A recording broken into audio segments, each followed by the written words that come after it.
ஓ நமச்சிவாயா, ஓ நமச்சிவாயா. அன்புசார் பக்த கோடிகளே, இன்றைய தினம் நாம் இஞ்சிமேடு பெரியமலை சிவனாலயத்தில் திருமணி நாயகி உடனுரை திருமணி சேரை உடையாருடைய ஆலயத்திலே விழா நடத்தி கொண்டிருக்கிறோம். பிரதோஷ விழா, நம்முடைய தோஷங்களை எல்லாம் நீக்குகின்ற விழா. இது ஒவ்வொரு மாசமும் நடக்கிறது. ஒரு மாசத்துல 2 தடவை நடக்கிறது. அந்த 2 மாசமும் நம்ம அசோகன் குடும்பத்தார் தவறாம அன்னதானம் பண்றாங்க. இதான் ரொம்ப பியூட்டி, ரொம்ப பாராட்ட வேண்டிய ஒரு செய்தி. அத நம்ம இவரு சொன்னதில்ல, ஆனந்த இதை, அதாவது இல்லாதவர்கள் தான் எங்களால் முடிந்தது கொடுக்குறாங்க. அதுதான் சிறுதுளி பெருவெள்ளம். அதுக்காக நாம் மற்றவங்களை குறை சொல்ல முடியாது. ஒரு காலத்தில் உங்களுக்குலாம் படிச்சிருப்பீங்க, தெரிஞ்சுக்கிட்டு இருப்பீங்க. அரசன் ஆட்சி செய்த போது நாமெல்லாம் வரி பணம் கட்டணும்.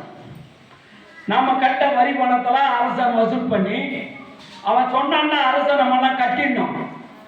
இப்போ நாள் கோர்ட்டுக்கு போகிறாங்க, கச்சேரி போகிறாங்க, தடை செய்கிறாங்க, எல்லாம் நடக்குது. ஆனால் அரசாங்கத்தில் நடக்காது.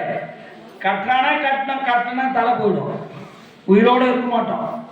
அப்படி அரசன் காலத்தில் வசூல் பண்ண பணத்தில் அற்புதமான கோயில்களை கட்டினாங்க, குளத்தங்களை கட்டினாங்க, ஏரிகளை வெட்டினாங்க, நீர்வாசன வசதிகளை செய்தாங்க, மரம் செடி கொடிகளை நட்டாங்க. நாட்டுக்கு என்னென்ன நல்லது வேணுமோ அதெல்லாம் அந்த பணத்தில் செய்தாங்க. ஆனா இந்த காலத்துல பார்த்தா அரசாங்கம் இருக்குது, நமக்கு அரசாங்கம் இருக்குது. இந்த அரசாங்கம் அத்தனை பணிகளையும் செய்யணும்.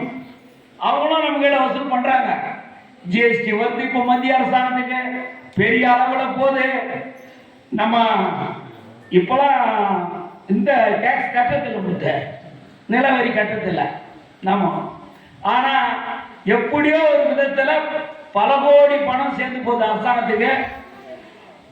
மத்திய அரசாங்கத்துக்கும் சேர்த்து மாநில அரசாங்கத்துக்கும் சேர்த்து அவங்க 2 பேரும் சேர்த்து பணத்தை வசூல் பண்ணி கல்விக்கு மிக முக்கியமா செலவு பண்றாங்க, ஆரோக்கியத்துக்கு செலவு பண்றாங்க, பிடபிள்யூடி டிபார்ட்மெண்ட்டுக்கு செலவு பண்றாங்க, இப்படி எல்லா துறைக்கும் செலவு பண்றாங்க. என்னன்னா அந்த பணம் எவ்வளவு அலாட் பண்ணாங்களோ அந்தந்த பணம் உண்மையாவே மக்களுக்கு போய் சேர்ந்தா நாம மிகப்பெரிய வளர்ச்சி உள்ள நாடாக வழங்கியிருப்போம், எப்போ வந்துட்டு இருப்போம். ஆனா முடியாதுன்னா என்ன காரணம்? நம்முடைய சகோதரர்கள் அதுக்கு மனசு கொடுக்கல. அவங்க சுயநலமா வாழணும்னு நினைக்கிறாங்க, பொது நலத்தை விட்டுறாங்க. இதுக்காகத்தான் இந்திய திருநாட்டில் அரசியல் சாசனம் கொண்டு வந்து அந்த அரசியல் சாசனத்துல உறுதிமொழி எடுக்கிறாங்க. நான் மந்திரியானா நான் இந்த நாட்டுக்காக உழைப்பேன், தப்பு தண்டா பண்ண மாட்டேன், அரசியல் சீக்ரெட் மெசேஜ் எல்லாம் யாருக்கும் சொல்ல மாட்டேன் அப்படின்னு சத்திய பிரமாணம் பண்ணிட்டு வெளியே வராங்க. அடுத்த நிமிஷமே அதை காத்துல விட்டுறாங்க. ஏன்னா அவங்களுக்கு ஒரு தைரியம், கடவுள் தண்டிக்க மாட்டாங்க. இதான் நம்ம மனசாட்சியை விட பெரிய கொடுங்கோல் அரசு இந்த நாட்டில் கிடையாது. மனசாட்சி எல்லாத்தையும் ரெக்கார்ட் பண்ணி வச்சுக்குது. நீ என்ன ஸ்டேட்மெண்ட் கொடுத்து இப்ப என்ன செய்யற அப்படின்னு என்னைக்கு தெரியாது? நாமெல்லாம் இறந்து யமதர்மன் தர்பார்ல போய் நம்மளை நிறுத்தி சொல்லும் போதுதான் நீ அதை செய்தியா, நமக்கு ஆச்சரியமா இருக்கும். நம்ம ஏதோ மறந்தோ மறியாமலோ தெரியாமலோ செய்த தவறுகள் எல்லாம் அவங்க பட்டியல் போட்டு போடுறாங்க, நமக்கு தெரியாதெல்லாம் சொல்றாங்க. அதனால நாம யார வேணாலும் ஏமாத்திடலாம், மனசாட்சி ஏமாத்த முடியாது, அந்த சித்ரா குப்தனையும் ஏமாத்த முடியாதுன்றாங்க. அது இருக்கட்டும். எதுக்கு சொல்றேன்னு கேட்டா, அவ்வளவு பணம் வருது, அந்த பணத்தை அரசாங்கம் செலவு பண்ணுது. அறநிலையத்துறைக்கு கோடி கோடியான சொத்து இருக்குது, பணம் இருக்குது. என்ன செய்யணும் அரசாங்கம்? அந்த பணத்தெல்லாம் எடுத்து நம்ம மாதிரி கோயில்களுக்கு கொடுக்கணும், கொடுக்க மாட்டாங்க. அது பெரிய குறைகள் இருக்குது. அதனால இப்ப நம்மள மாதிரி ஆட்கள் தனிப்பட்ட முறையில இந்த கோயில் எடுத்து கட்டும் போது நமக்கு பணம் வரணும். எங்கிருந்து வரணும்? பொதுமக்கள்ல இருந்து வரணும். வருதா? அதுதான் ஆனந்தையர் சொன்னாரு. ஏதோ மனசாட்சி உள்ள ஒரு சிலரு நம்ம கொடுத்துக்கிட்டு தான் இருக்காங்க. இல்லை அசோக் இது மாதிரி செய்ய முடியுமா? இந்த 10,000 போனா கொடுத்தாரு, 5,000 நம்ம பழனிசாமி பழனி ஆசிரியர் கொடுத்தாரு. இது மாதிரி வருது. பேரறியா விளம்பரம் தேடிக்காதவர் பணம் கொடுக்குறாரு, காஞ்சிலேருந்து பணம் கொடுக்குறாரு, அரிசி மூட்டை ஒருத்தர் கொடுக்குறாரு. அது நடந்துட்டு தான் இருக்கு. ஆனா இது போதுமானா உங்களுக்கே தெரியும். இந்த உட்காந்துட்டு இருக்க கிரனைட்டு போட்டவர் ஒருத்தர் 15 லட்சம் செலவு பண்ணாரு. அவருக்கு மனசு இருக்குது இல்லை நம்ம உட்கார முடியுமாங்க? மேலே இவ்வளோ ஷீட்டு போட்டுருக்குமே, இந்த ஷீட்டுலாம் இல்லைன்னா இந்த இடத்துல உட்கார முடியுமா? மழைக்கு வெயிலுக்கு, ஐயோ இந்த காலத்தில் வெயிலுடைய கொடுமை ரொம்ப ரொம்ப அதிகம். வீசி அடிக்கிட்டு வீட்டில் சும்மா இருக்க முடியுதா என்ன? ஆனால் நான் உங்களெல்லாம் பார்த்து ரொம்ப சந்தோஷப்படுறேன். வெயிலா இருந்தாலும் மழையா இருந்தாலும் நான் இப்போ ஒரு 11 வருஷமா சாமியார் மாதிரி இந்த ஊரில் வந்து உட்காந்துக்கிறேன். இந்த மலை அடிவாரத்தில் குடியில் போட்ட மாதிரி தான் உட்காந்து நாங்க தான் இருக்கிறேன். ராத்திரி 7-7:30 மணி இந்த கோயில கதவை நடை சாத்திட்டு கிட போறேன்னு வச்சுங்க, நான் தனியாக தான் இருப்பேன். இறைவனோட பேசிட்டு இருப்பேன். என்னுடைய வாழ்க்கையை ஆனந்தையர் சொல்லுவாரு, முத்து சொல்லுவாரு, என்னுடைய வாழ்க்கையே வேற. அந்த கலெக்டர் தர்பார் அப்பவே அந்த இவர் பார்த்துருக்காரு. நான் அந்த அளவுக்கு எனக்கு தெரியல. பெங்களூர்ல இருந்து எதனா ஒரு விழாவுக்கு வரணும்னா ஒரு சில நேரத்தில் கோட்டு சூட்டோடு தான் வருவார். கோட்டு சூட்டா இப்போ உங்களுக்கு தெரியும், நம்ம முதலமைச்சர் விஜய் போட்டுன்னு சுத்துறாரு இல்லையா, அதில் கூட ஒரு டை கட்டிட்டு இருப்போம். அப்படி தர்பாராவா இருந்தது, அது இருக்கணும். அது மாதிரி இருந்தோம். அப்படி வருவேன், தபதமன்னு வருவேன், தபதமன்னு ஓட்டுருவேன். அப்படி ஏசி ரூம்ல வாழ்ந்துருக்கேன். எனக்கு முன்னால முத்து எல்லாத்தையும் கண் கூட கண்டார். கவர்னர் ஆபீஸுக்கு நான் போறேன்னா எனக்கு தனி மரியாதை. எல்லா அதிகாரிகளுக்கு நாங்கெல்லாம் இருக்கிறது கொஞ்சம் பேர் தான் ஐஏஎஸ். இந்தியாவிலே 6000 பேர் தான் இருக்காங்க. எவ்வளோ? 6000 பேர் தான் இந்தியா முழுதும். இப்ப தமிழ்நாடு எடுத்துன்னா ஒரு 300 பேர் இருப்பாங்க, கர்நாடகா எடுத்துன்னா ஒரு 250 பேர் இருப்பாங்க, உத்தரப்பிரதேஷ்னா ஒரு 500 பேர் இருப்பாங்க. இவங்க எல்லாரும் ஒன்னா சேர்த்து 6000 தான். இந்த 6000 ஆட்கள் தான் இந்த நாட்டை ஆடுறாங்க. பாவம், நேற்று வந்தாரு சிஎம், மந்திரிங்க. இவங்களுக்கு என்ன தெரியும்னு நினைக்கிறீங்க? நான் எங்களை மாதிரி ஆளுங்க, அனுபவசாலிங்க, பல புத்தகங்களை படிச்சவங்க, தர்மத்தை தெரிஞ்சவங்க, நாங்க அதெல்லாம் ரெக்கார்டு பண்ணி நாங்க கொடுத்துட்டோம்னா அதை எங்களாவோட உட்காந்து கலந்து பேசுவோம். ஒண்ணுக்கு உட்காந்து பேசுவோம். அந்த சபையில உட்காந்து பேசுவோம். பேசி அதிகாரிகள்லாம் கலந்து பேசி இப்படி முடிவு எடுக்கணும், அப்படி முடிவு எடுக்கணும்னு சொல்றதுதான் அந்த மந்திரியும் முதலமைச்சரும் அனௌன்ஸ் பண்றாங்க. பிரைம் மினிஸ்டர் அப்படிதான், எல்லாருக்கும் அப்படிதான். நாங்க தான் அவங்களுக்கு பிரெயினா இருக்குது. பிரெயினா மூளை, நாங்க தான் போல. அதனாலதான் எங்களை எப்படி தேர்ந்தெடுத்தான்? டெல்லியில இதுக்குன்னு ஒரு மத்திய தேர்தல் ஆணையம்னு ஒன்று இருக்குது, யூபிஎஸ்சி. அது வந்து அரசாங்கத்தினுடைய கண்ட்ரோல்ல வராது, தனி இயக்கமா இருக்குது.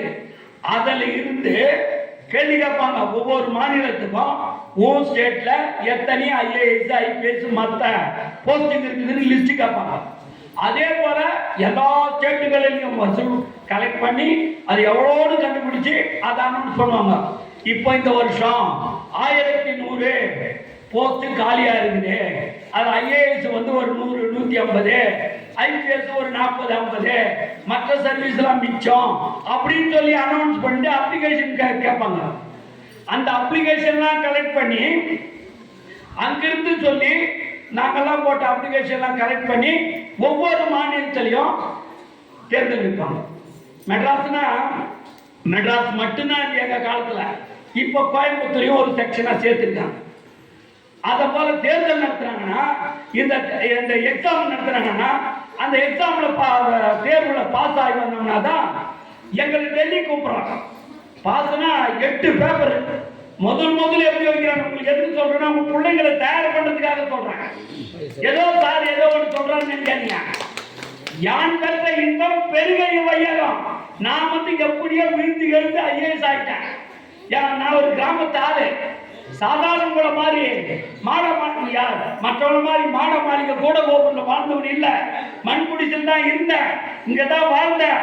இந்த நல்லது கட்டத்தெல்லாம் தெரிஞ்சுக்கிட்டு இருந்தோம் தான். நான் வந்து அதுல அந்த போஸ்டுக்கு எழுதி பாஸ் பண்ணி வந்தது நான் எழுதுன தேர்வை இந்த ஐயா தான் எழுதினாங்க, இந்த அம்மா தான் எழுதினாங்க, என்னை ஆளாக்கி இந்த கோயில் கட்டுக்கு ரெடி பண்ணிக்கிறாங்க. அதனால இந்த உத்தியோகத்துக்கு நான் வரணும்னு ஆசைப்பட்டுக்கிறாங்க. நானும் அதுக்கு உடனடியா இருந்திருக்கிறேன், அப்படிதான் வந்திருக்கிறேன்.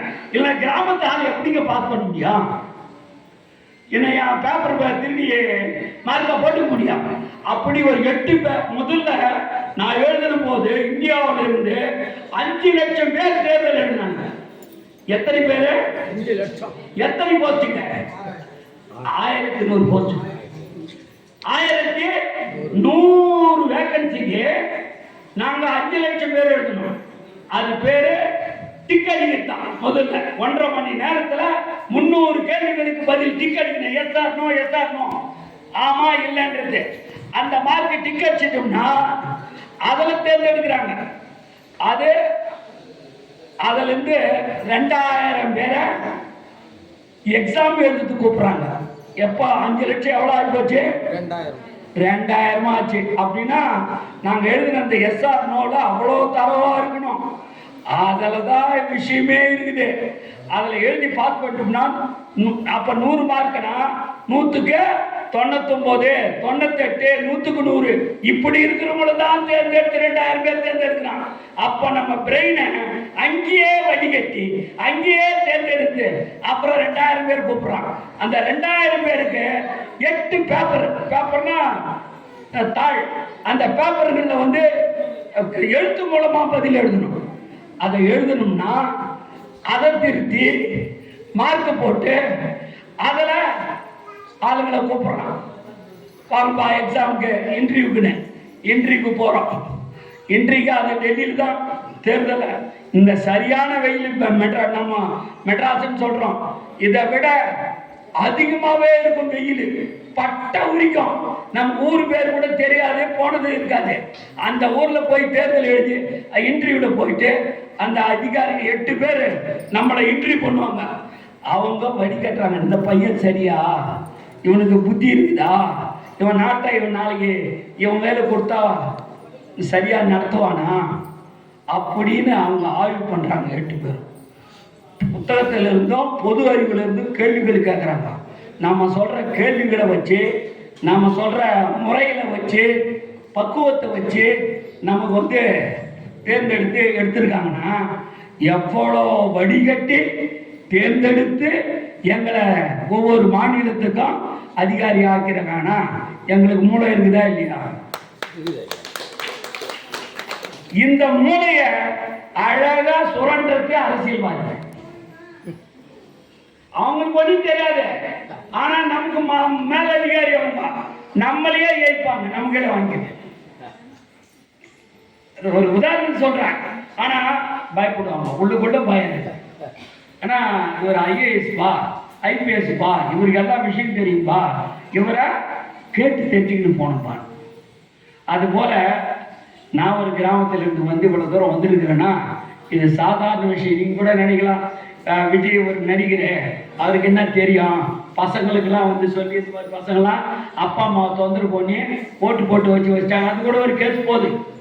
இந்த சின்ன சிறுகளை வந்து மிரட்டி உருட்டி ஓட்டு போட வச்சு ஜெயிச்சிட்டாருன்னு ஒரு ஹைகோர்ட்டு கூட கேஸ் போகுது, சுப்ரீம் கோர்ட்டுக்கு போகுது.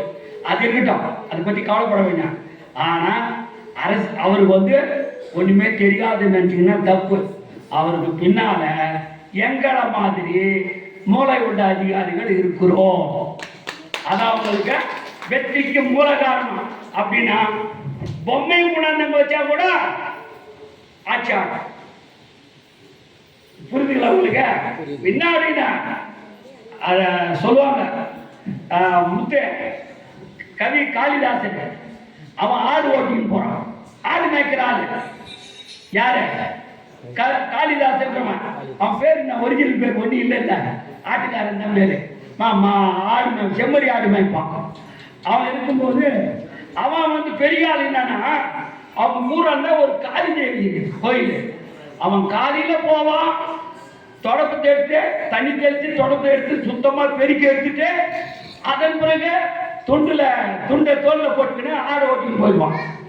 இப்படிதான் அவன் தவறாம பண்ணிக்கிட்டு இருந்தான். அவங்க என்னாச்சு, அந்த ஊர்ல அந்த மகாராஜனுடைய மகளுக்கு கல்யாணமே ஆகல. கல்யாணம் ஆகிறதுனால அவங்க எப்படி எப்படியோ அரசர்களை கூப்பிடுறாங்க, இளவரசர்களை பல நாடுகள்ல இருந்து கூப்பிட்டு அவங்க முன்னால நிக்க வச்சு கேள்விலாம் கேட்டு பண்ணா அவனா சொல்றான், நான் கேட்கிற கேள்விக்கு எந்த இளவரசன் சரியா பதில் சொல்றானோ அவனை தான் நான் கல்யாணம் பண்ணிப்பேன். அவர் என்ன பண்றது, அங்க ஜாதி வேறு மதங்கிற ஒண்ணு கிடையாது.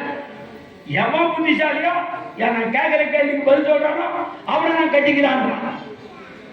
எல்லாரும் போய் போட்டி போடுறாங்க, எல்லா இடத்துலயும் அவன் கேட்கிற கேள்விக்கு பதில் சொல்ல முடியாத ஏமாந்துட்டாங்க.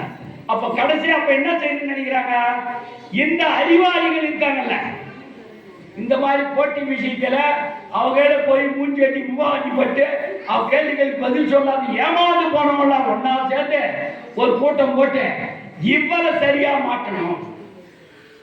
ஏன்னா அவ கேட்கிற கேள்விக்கு நம்ம பதில் சொன்னா கூட சரியில்லைன்றா, அதனால அவளை ஏமாத்தணும்னு சொல்லி ஐடியா போட்டு அவங்க என்ன பண்றாங்க, போனா இந்த காளிதாச மாட்டுக்கு அந்த ஆட்டுங்கெல்லாம் பார்த்துட்டு இருக்கும்போது மொனக்கலையில இருந்து அடி மரத்தை வெட்டின்னு இருக்காங்க.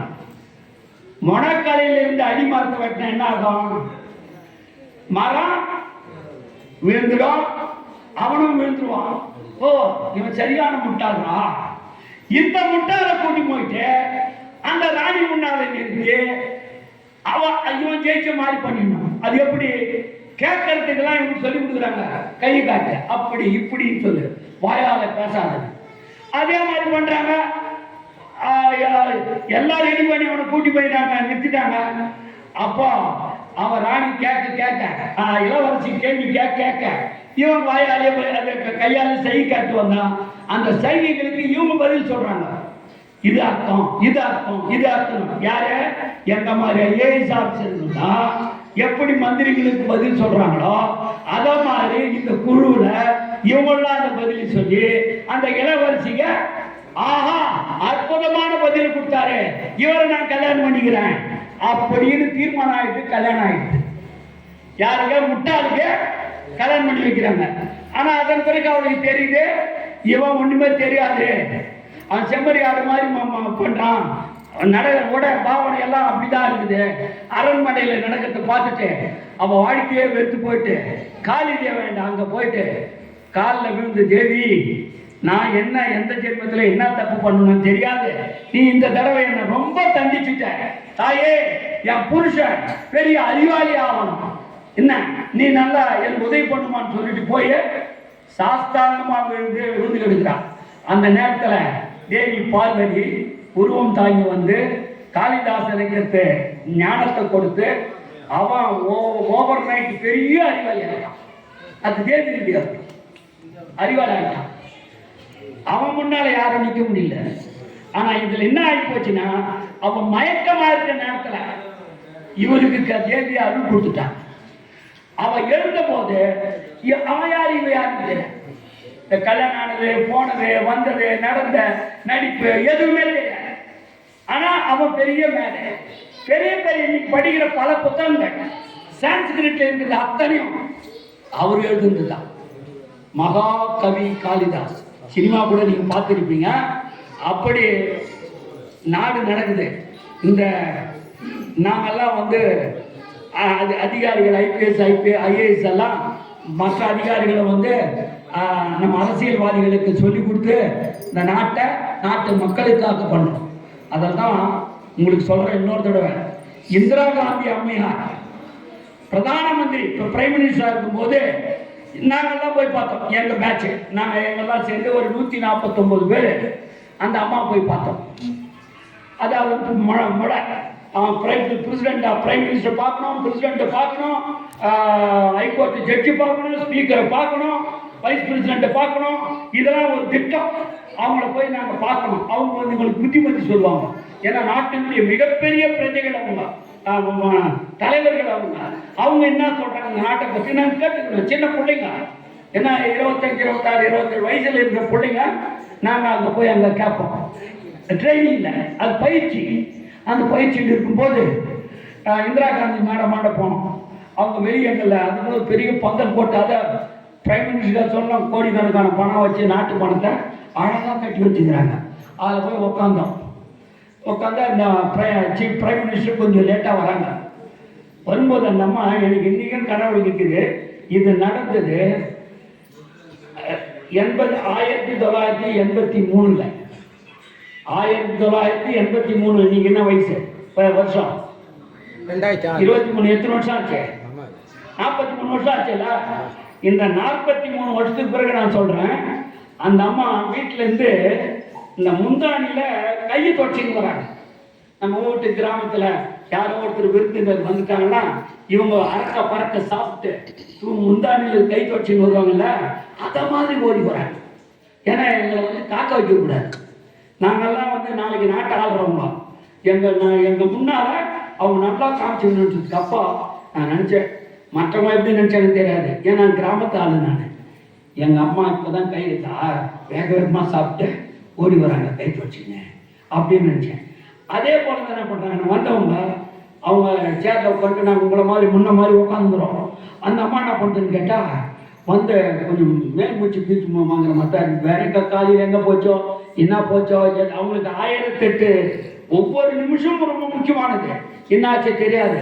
அதனால வந்தனால அவங்க என்ன பண்ணாங்க, சரிப்பா எங்க ஆபீஸர் வந்து அறிமுகப்படுத்துறாரு, இது மாதிரி வந்திருக்காங்க இவங்க பல மாநிலத்தில் வந்துக்கிறாங்க அப்படின்றதுலாம் அந்த அம்மாவுக்கும் தெரியும். எல்லாம் முடிஞ்ச பிறகு என்ன சொல்றாங்க அந்த அம்மா, அப்பா ஒவ்வொரு முறையும் நான் வந்து மைக்கு பிடிச்சி பேசுவேன். வந்துக்கிறீங்க எல்லாருக்கும், உங்களுக்கு என்னென்ன சொல்லணுமோ சொல்லிட்டு போயிட்டு வாங்க, ஒரு டீ சாப்பிட்டு போங்கன்னு சொல்லிடுவேன், ஒரு போட்டோ எடுத்துக்காங்களா கூடன்னு சொல்லிக்குவேன். ஆனா இந்த நேரம் அப்படி கிடையாது. நீங்க என்ன கேள்வி கேட்குறீங்க, நான் உங்களுக்கு பதில் சொல்றேன். அது வந்து தன்னை தயார்படுத்துறது கூட ஒரு காரணமா இருக்கும். அவங்க அந்த நேரத்துல ஏதோ மைண்டு செதறி போயிருக்கலாம், அதை புத்திசாலித்தனமா பயன்படுத்தி அவங்க எங்களை கேள்விக்காக சொல்றாங்க. அந்த நேரம் கிடையாது இல்லை. அது மாதிரி பலரும் பல கேள்வி கேட்டாங்க. நான் ஒரு கேள்வி கேட்டேன் கிராமத்தால். நான் சொன்னம்மா, நான் உன்னை கேள்வி கேட்க வரலம்மா, உங்களுக்கு நன்றி சொல்ல வந்தம்மா. என்ன அப்படின்னாங்க, எல்லாம் இங்கிலீஷ் தான். இல்லம்மா, நீங்க இதுவரையிலும் அந்த IAS IPS எக்ஸாம் எழுத்து பூரா இங்கிலீஷ்லயும் ஹிந்திலையும் தான் இருந்தது. கிராமத்துல இருக்கிற பசங்க படிச்சு எழுதி பாஸ் பண்றதுக்கு ஒரு வசதியும் கிடையாது. அவங்க மொழியில தாய்மொழியில எழுதுறதுக்கு வாய்ப்பும் கிடையாது. அப்போ கிராமத்து மக்கள் எப்படி முன்னுக்கு வருது? இந்த நாடு கிராமத்து மக்களுக்கு இல்லையா? பட்டணத்தை ஆளுற பசங்களுக்கு தானா, பணக்கார பசங்களுக்கு தானான்னு இருக்கிற அந்த உணர்வை நீங்க தெரிஞ்சுக்கிட்டு ஒரு சட்டம் கொண்டு வந்து 18 மொழிகளில, பிராந்திய மொழிகளில அவங்க தாய்மொழியிலேயே IAS IPS எழுதலாம் அப்படின்னு ஒரு சட்டம் கொண்டு வந்தாங்க. அது பெரிய விஷயம் தானே. கிராமத்து மக்களுக்காக, கிராமத்திற்காக அவங்க இந்த மாதிரி சட்டம் கொண்டு வந்திருக்காங்க. அதை நான் சொன்னேன், அம்மா இது மாதிரி ஒரு சட்டம் கொண்டு வந்தீங்க, அதனால ஏதோ கண்ணு காணாத ஒரு கிராமத்துல நான் என் தாய்மொழி தமிழிலே எழுதி பாஸ் பண்ணி வந்து உங்களுக்கு நன்றி சொல்ல வந்தம்மா. சொன்னேன்மா, எழுந்துருக்கடா, கை தட்டுக்கடா. எங்க IAS ஆபீசர் சொல்ற எழுதுடா, கை தட்ட. அந்த கை ஒலி இருக்கு, காது ஒலி, காதல் இன்னும் இருக்குது. ஏன்னா சொல்றாங்க, நான் கண்ட கனவு கிராம மக்களும் விழிப்படைய வேண்டும், ஆட்சி பணியில் பங்கேற்க வேண்டும், இந்த தாய் திருநாட்டை முன்னேற்ற வேண்டும் என்று நான் கண்ட கனவை இந்த கிராமத்து பெருமாள் செய்திருக்கிறான் என்பதில் பெருமை அடைகிறேன். எனக்கு ரொம்ப சந்தோஷமா இருந்துச்சு. அதன் பிறகு ஒன்று சொன்னேன், ஆமா ரொம்ப சந்தோஷமா, இதே போல இந்த மாநிலங்களை, அதாவது ஒவ்வொரு மாநிலத்துக்கும் யார் யார் IAS தேர்வுக்கு அங்க போகணும்னு இருக்குது இல்லையா, அதுல கூட ஒரு திருத்தம் கொண்டு வரணுமான்னு சொன்னேன். அது என்னன்னு கேட்டுக்கிட்டாங்க. அப்ப சொன்னாங்க, நான் சொன்னது என்னன்னு கேட்டா, நானே தமிழ் மொழியில் எழுதி பாஸ் பண்ணிட்டு வந்துக்கிறேன். என்னை கொண்டு போய் உத்தரப்பிரதேசத்துல போட்டா நான் ஹிந்தி படிக்கணும் இல்லையா, அது எனக்கு அடிஷனல் பேர்டன். என் தமிழ்நாட்டிலே விட்டீங்கன்னா நான் இன்னும் கொஞ்சம் வேலை நல்லா சுறுசுறுப்பா செய்ய வேண்டாமான்னு கேட்டேன். கரெக்ட். இத இனி வரும் காலங்களில் நான் செய்கிறேன் உறுதி கொடுத்தாங்க, செய்தாங்க. அதுக்கு ஒரு காரணத்தையும் சொன்னேன் நானு. அம்மா அவன் ஊருக்கு அவன் போனான்னா மாமன் மச்சான் தோழா தொப்பலான்னு சொல்லிட்டு அவன் பேர மந்திரிகள் பேச்சு கேட்டுக்கிட்டு இந்த நாட்டை குட்டிச்சோக்கா ஆக்குவாங்கம்மா. அதுக்கு இடம் கொடுக்காது, எல்லாரும் வெளிநாட்டுக்கு அனுப்பேன், வெளி மாநிலத்துக்கு அனுப்புமான்னு சொன்னேன் நான். செய்யலாம் மாட்டாங்க. மற்றவனுக்குலாம் கோவம் என் மேல, என்னடா இவன் வந்தா நேர்த்தா இன்னைக்கு திடீர்னு சொல்லிட்டாரு, அதுக்கு அவங்க கைத்தல் சொன்னாங்க. எதுக்கு சொல்றேன்னு கேட்டா, வாய்ப்புகள் உண்டானால் நான் பயன்படுத்திக்கணும். அதுதான் பாட்டு எழுதினேன்.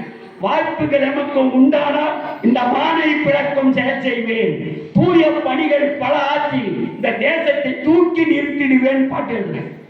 எப்படி எனக்கு ஒரு வாய்ப்பு கிடைச்சதுன்னா நான் போய் வானத்தை அர்த்தம் இல்லை, விஞ்ஞான பூர்வமான பல தத்துவங்கள். இன்னைக்கு சேட்டலைட் போதில்லை, சந்திர மண்டலம், சூரிய மண்டலம், சந்திர மண்டலம் போறாங்க, செவ்வாய் கிரகத்துலாம் போறாங்க.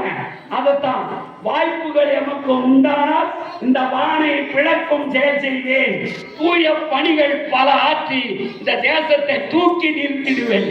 நான் எழுதிட்டேன் பாட்டு. அதான் தானே வருது.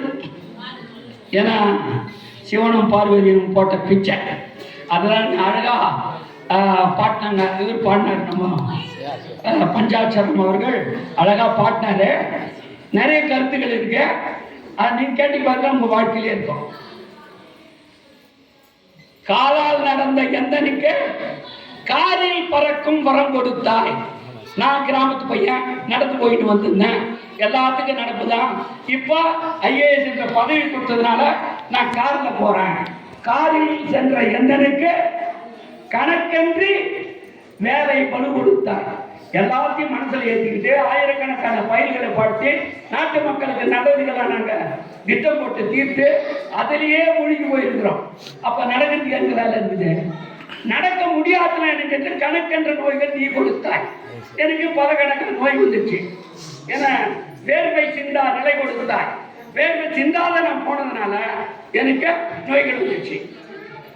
இதுல இருந்து யார் என்ன காப்பாற்றணும்? கடவுளே நீ தாண்டா என்ன காப்பாற்றணும்னு சொல்லி பாட்டு இருக்கிறேன். அப்படின்னா எந்த சூழ்நிலையும் எதையும் நான் பார்த்த பார்வையில பாட்டு இருக்கிறேன். அப்படி நடந்தது. எனக்கு எங்கெங்கோ போயிட்டோம்னாமா பரவாயில்ல. ஆனா இதெல்லாம் சொல்றதுக்கு ஆட்களும் இல்லை இந்த காலத்துல, கேட்கறதுக்கு நீங்க கொடுத்து வச்சுக்கிறீங்க எல்லாத்துக்கும். நான் சார் வந்து எப்படியோ முடிச்சு வந்துட்டான்னு நினைக்காதீங்க. அவன் அழகா பாட்டு பாடுறான் சிவகுருநாதன். நான் பார்த்துக்கிட்டே இருந்தேன். இங்க சிவகுருநாதன் இவர் வாய வச்சாலும் அவன் பாடிக்கிட்டு இருந்தான். அதனால சொல்ல சொல்ல எல்லா சிறு பிள்ளைகளுக்கு வந்து ரொம்ப சீக்கிரம் மண்பாடமாயிடும், ரொம்ப எல்லாத்தையும் தெரிஞ்சுப்பாங்க. இன்னைக்கு மொபைல் கொடுத்து பாருல, அவங்க அப்பா அம்மா நீங்க இல்லைன்ட்டு போயிட்டு அவ பண்ணிட்டு போகல. இன்னைக்கு அப்படிதான் காலம் ஆயிடுச்சு. ஆனா அவங்கள மாதிரி நம்ம மொபைல் வச்சு நம்மளால வேலை செய்ய முடியாது. நம்ம அவுடேட்டட் பீப்புள், அதுக்கு அப்பாற்பட்டவர்கள். அவங்க இன்னைக்கு பிறந்ததே அதுதான். அப்படி காலம் மாறி இருக்குது. அதனால இப்படி இருக்கிற நிலையில நீங்க எல்லோரும் இந்த பேச்சை கேட்டதுக்கு இல்லை, நான் கூட ஒரு ஐஏஎஸ் ஆகுது எப்படின்னு புத்தகம் இருக்குது, அதை வாங்கி போய் பிள்ளைங்களுக்கு கொடுங்க, படிக்க சொல்லுங்க. தெளிவா எக்ஸாம் எழுதிட்டோம். அதில் 1100 போஸ்ட் இருக்குன்னு சொன்னேன். அதில் 1100ல் 140 150 தான் ஐஏஎஸ். அவர் போலீஸ் வந்து ஒரு 70-80 இருக்கும். அப்புறம் ஃபாரின் சர்வீஸ் அம்பாசடர் அது ஒரு 30-40 இருக்கும். மற்றதெல்லாம் குரூப் A1 சர்வீஸ் சொல்லி இன்கம் டாக்ஸ் ஆபீசருங்க, ஐஏஎஸ் ஆபீசருங்க, ரயில்வே சர்வீஸ் ஆபீசருங்க, 24 போஸ்ட் இருக்குது. இது எல்லாம் ஒன்னா சேர்ந்துதான் இந்தியா. இது அத்தனை பேரும் நாங்க எல்லாரும் வேலை செய்ததான் பாரதம் முன்னேறும். அதனால நாங்கெல்லாம் ஒரே என்ன மார்க் அடிப்படையில நாங்க வேற வேற சர்வீஸில் இருக்கிறோம். அதை தவிர நாங்க எல்லாரும் ஒன்றுதான், எங்களை நம்பிதான் நாடு இருக்குது. அப்படின்னா நான் எவ்வளவு ப்ரௌடா இருக்கேன், எவ்வளவு சந்தோஷம் பண்ண நானு. ஏன்னா அந்த மாதிரி ஒரு சர்வீஸ்ல நான் போயிருந்து நாட்டுக்கு வழிகாட்டுற விழிப்புணர்ச்சி தருகின்ற ஒரு உத்தமமான சர்வீஸில் இருந்தா அதுதான் நான் என்னுடைய புத்தகத்தில் எழுதியிருக்கேன். நாங்கள் எல்லாம் ஐஏஎஸ் அல்ல, தியாகிகள். அந்த காலத்துல தியாகிகள் இருந்து சுதந்திரத்திற்காக போராட்டம் செய்தாங்க. இன்று அந்த சுதந்திர வீரர்கள் இல்லை, போராட்ட வீரர்கள் இல்லை. அதனால இந்த ஆல் இந்தியா சர்வீஸ் ஆபீசர்ஸ்கெல்லாம் தியாகிகளாக மாறினால் நாட்டை உண்மையிலேயே பலப்படுத்தலாம் என்று என்னுடைய கணிப்பு அதை எழுதியிருக்கிறேன். அது ரொம்ப ஆழமான கருத்து. அதெல்லாம் இருக்கட்டும். அவ்வளவு தூரம் கூறி நீங்கள் இவ்வளவு பேர் பொறுமையாக கேட்டதற்காகவும் கேட்டதை நினைவில் வைத்துக் கொண்டு நம் வருங்கால சந்ததிகளை சரியான வழிக்கு எடுத்து செல்லவும் புத்தகங்கள் வாங்கி வைங்க. எந்த காலத்திலையும் உங்களுக்கு பயன்படும். ரொம்ப அற்புதமான புத்தகங்கள். நாலு ஒரு காலத்துல எனக்கு தெரியும், என் புத்தகத்துல வந்து நாட்டுடைமை பண்ணுவாங்க அரசாங்கம். நான் அவ்வளவு அற்புதமா எழுதியிருக்கிறேன். இன்னைக்கு உலகத்தில் இந்தியாவில் இருக்க அத்தனை பிரச்சனைகளுக்கும் வெல்க மானுடன் ஒரு காப்பி எழுதியிருக்கேன். அது அத்தனையும் சொல்லியிருக்கேன். அது ஒரு 30 வருஷம் நான் அந்த புத்தகத்தை மட்டும் எழுதியிருக்கேன். கைமெத்தி எழுதியிருக்கேன். எப்படி அம்பேத்கர் அரசியல் சாசனம் கொண்டு வந்தாரோ அப்படி இந்த வெல்க மானுடனா மனித குலம், இந்த மனித குலம் ஜெயிக்க வேண்டும் என்பதற்காக அதை எழுதியிருக்கிறேன். அதை நான் சொல்லாத கருத்து எதுவுமே இல்லை, எல்லாம் சொல்லியிருக்கேன். இப்போ மக்கள் தொகை கணக்கெடுத்து அதை சொல்லியிருக்கேன். இந்த எஸ்ஐஆர்னு சொன்னாங்களே, இப்ப எஸ்ஐஆர் என்னது? என்னங்க எஸ்ஐஆர் எலெக்ஷன்ல சொன்னாங்களே தெரியலையா? எஸ்ஐஆர் என்ன? Special revision voters list. இந்த ஓட்டெடுப்ப செத்தவன் வெளியூருக்காரன் அவங்க அத்தனை பேரையும் அந்த ஓட்டர் லிஸ்ட்ல இருந்து எடுத்துட்டாங்க. அப்படிதான் தமிழ்நாட்டில் வந்து 94 லட்சம் பேரை டிலீட் பண்ணாங்க, எடுத்துட்டாங்க. அவெல்லாம் போலி பசங்க, செத்தவங்க, ஊர்ல இல்லாதவங்க, ஏமாத்தல் வேலைங்க அத்தனை பேரையும் எலெக்ஷன் கமிஷன் எடுத்துச்சு. இதை கூட நான் புத்தகத்துல 30 வருஷத்துக்கு முன்னே சொல்லியிருக்கேன். இன்னும் ஒண்ணு சொல்லியிருக்கேன், அது நடக்கணும். அது பேர் என்னன்னு கேட்டா, ஒரு எம்எல்ஏ எம்பி மந்திரி தப்பு பண்ணனா அவனை அந்த பதவியிலிருந்து நீக்கணும். மீண்டும் அவங்க கண்டினியூ பண்ணக்கூடாது. அது பேர் ரீகால். அவனை திருப்பி அழைத்துக் கொள்ள வேண்டும். அப்பதான் அவங்களுக்கு தான் பயம் பிடிக்கும், நாட்டை சரியான வழியில் போப்போம். இல்லைன்னா கொள்ளாட்சி இருக்கான். என்ன கோர்ட்டில் தானே, கோர்ட்டில் கோடிக்கணக்கான பணம் கொடுத்து அட்வொகேட்களை புக் பண்ற, ஜட்ஜுகளை புக் பண்ற அளவுக்கு இவங்களுக்கு திமிரி ஆகி போயிடுது. அதை சரி பண்ணனா தப்புன்னு கண்டுபிடிச்ச உடனே அவனை வெளியேற்று அப்படின்னு எழுதியிருக்கிறாங்க. அது எவ்வளவு புரட்சி உண்டாக்குறது தெரியாது, பார்ப்போம். இந்த அளவுக்கு கூறி நான் என்ன புரட்சியாளர் மாதிரி பேசுறேன்னு நினைக்காதீங்க. பாரத தேசத்தினுடைய வளர்ச்சியில எனக்கு அவ்வளோ அக்கறை இருக்குது. அதுக்காக பல பாடல்களை எழுதியிருக்கிறேன். அது என் உடம்புல ஊறி போயிருக்குது. அதனால பேசுறது என்ன மாதிரி எல்லாம் இருக்க மாட்டாங்க. அவங்க மந்திரிகளை கூட சேர்ந்துக்கிட்டு கொள்ளடிப்பானுங்க, அதுவும் இருக்காங்க. ஒரு 20% ஆபீசர்ஸுங்க கொள்ளடிச்சு இருக்கானுங்க. அவங்க தான் கொள்ளக்கார கூட்டத்தில் குடியிருப்பாங்க. நான் அதெல்லாம் கிடையாது. சத்தியமே லட்சியமாய் கொள்ளடா கொள்வது. அது பேர் தான் வாய்மையே வெல்லும். அது நம்ம பாரத தேசத்துடைய சிம்பிள் கொள்கை. அந்த கொள்கையில நான் உறுதியா இருக்கிறேன். வாய்மையே வெல்லும். வாய்மைனா சத்தியம், சத்தியமே ஜெயிக்கும். அந்த சத்தியத்துக்கு அழிவே இல்லை. அதுக்கு ஒரு உதாரணம் ஹரிச்சந்திரன். அவனுக்கு எவ்வளோ பார்த்தாங்க, கடைசியில் அவன் ஜெயிச்சுட்டான். அது போல இந்த சத்தியம் சாகாது, எப்பொன்றும் இன்று இல்லை. எத்தனை எத்தனை ஜென்மங்கள் நம்ம இருக்கிறோமோ அத்தனை ஜென்மத்தையும் வந்து நம்மை காப்பாற்றும் என்பதை கூறி உங்கள் எல்லோருக்கும் எம்பெருமானும் எம்பெருமாட்டியும் அளவு கடந்த முறையில் உங்களுக்கு அருளை புரிந்து, ஏன்னா என்னை வந்து உருவாக்கி உங்க முன்னால பேச வச்சுக்கிறான். இந்த நான் சொல்றேங்க, எங்க வேணா போய்களுக்கு இந்த மாதிரி தத்துவம், இந்த விளக்கம் கிடைக்கிறது வாய்ப்பு. ஏன்னா அந்த அனுபவம் அவங்களுக்கு கிடையாது. என்ன முத்து, அது நான் வந்து அந்த அனுபவம் சார். அதான் இப்போ எனக்கு 74 வயசு ஆகுது, 75 வேலி நடக்கும் போது.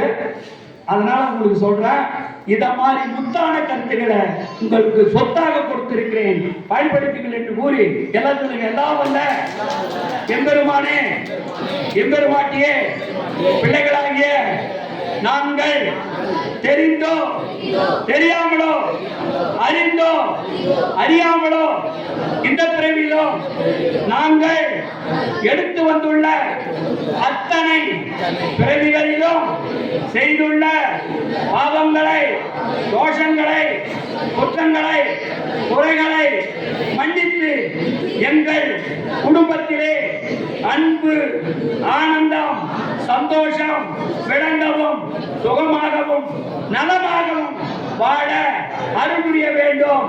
ஓ நமச்சிவாயா, ஓ நமச்சிவாயா, ஓ நமச்சிவாயா, ஓம் சக்தி பராசக்தி, பராசக்தி ஓம் சக்தி பராசக்தி, ஓம் சக்தி.